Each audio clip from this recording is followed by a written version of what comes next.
কোরআন সম্পর্কে আমাদের সঠিক আকীদা কি হবে? সুন্দর প্রশ্ন। কোরআনে কারীম আল্লাহর বাণী, আল্লাহর বাণী, আল্লাহর গুণ। আমার কথা বলা আমার গুণ না? আমার কথা বলছি না, আমার কথাটা কি ধরতে পারবেন, শুইতে পারবেন? কথাটা বুঝছেন কিনা? এই কথাটা কিন্তু, কথাটার শব্দটা ঠিক আছে, হরফটা তো আছে, আওয়াজটা তো আছে। আপনি কথা বললেন না, চুপ করে বসে থাকলেন, বলতে কথা হয়ে গেছে, হইব? কথা হয়নি। আল্লাহর বাণীর এক নম্বর হচ্ছে আল্লাহর বাণী। কিন্তু আল্লাহর বাণী কি আছে? শব্দও আছে, আওয়াজও আছে, বর্ণও আছে, আওয়াজও আছে। বুঝা যাচ্ছে? আল্লাহর বাণী জিবরিল নিয়ে এসেছেন, আল্লাহর কাছ থেকে আনছেন। তিনি, কেউ যদি মনে করে যে তিনি বাইতুল ইজ্জত থেকে বাছাই করে আনছেন অথবা লাভে মাহফুজ থেকে বাছাই করে আনছেন, তাহলে ভুল, আকীদা ভুল, ঈমান হারা হয়ে যাওয়ার সম্ভাবনা বেশি। আল্লাহ কোরআনের প্রত্যেকটি আয়াত আল্লাহর কাছ থেকে শুনে জিবরিল আমার নবীর কাছে এনে দিয়েছেন। বুঝছেন কিনা? প্রতিটি আয়াত আল্লাহর কাছ থেকে শুনছেন, নবীর কাছে নিয়ে আসে। যখন ওহী আসে তখন এইভাবে আসছে। কোনোটা আল্লাহ তাআলার কাছে, আল্লাহ তাআলা তার নবীকে সরাসরি দিয়েছেন। কিভাবে?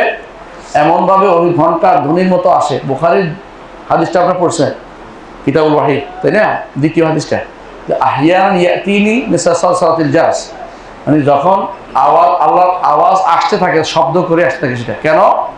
এটার ভারিত্ব বেশি। এই জন্য হাদিসেও আছে, কোরআনে কারীমে আল্লাহ তাআলা বলছেন, হাদিসে আছে, কাসুস সিনাতুন আলা সাফওয়া, পাথরের উপরে জিঞ্জির দিয়া বাড়ি দিলে যেমন শব্দ এরকম কঠিন শব্দ হয়ে থাকে, সেটা এসে রসুলের অন্তরে আসে, রসুল সেটা আমাদের কাছে বলে দিয়েছে।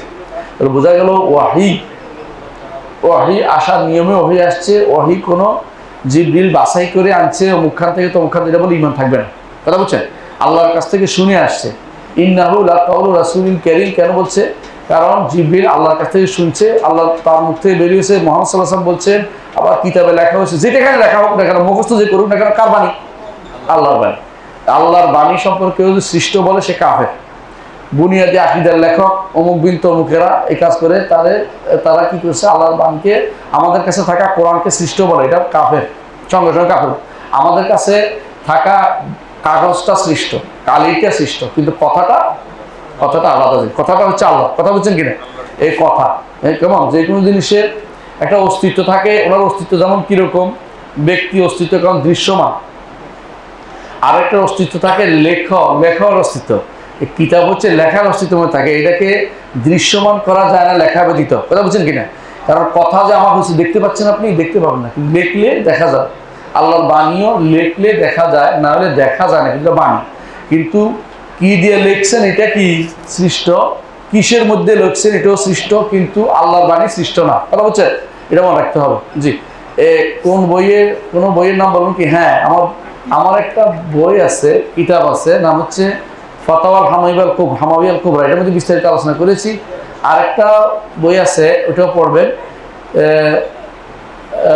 সহিহ হাদিস বিশ্বকোষের দ্বিতীয় খণ্ডের মধ্যে আল্লাহর কালাম সংক্রান্ত এত লম্বা আলোচনা করেছি। ইনশাআল্লাহ আপনাদের হাদিসগুলি এনে আলোচনা করেছি।